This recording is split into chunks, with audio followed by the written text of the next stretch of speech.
ป่ากับทีมงานอารมณ์เนาะอันนี้ได้อีกคนนึงเป็นใครนี่ แอนพิพัฒน์ด้วย สุปตานะสุปตาว่าเพื่อน ฝากช่อง YouTube เลย ฝากfollow ช่อง YouTube เขาด้วยเนาะ follow ชื่ อ่ะ อช่องว่า โล Subscribe สแนล โรสแนลกด Subscribe กด Subscribe กดไลค์กดแชร์แบ่งเลย กินในความรู้สึกมันนี่ โอ้ตื่นเต้นเลย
สึกไหมขอพาดื่มมาเนาะ เมื่อย ความรู้สึกเมื่อย เมื่อยอ่อน นั่งรถเมื่อย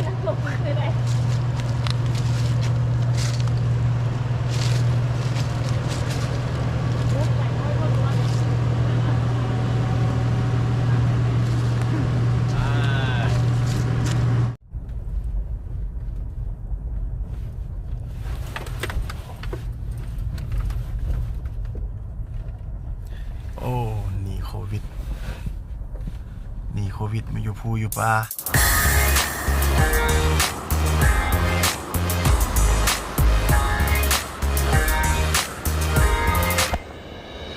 더 이상 참을 수 없을 것 같아 매번 거짓말로 흔들어 난 나를 모든 게 다 상처로 남아 이미 어긋나버린 너와 나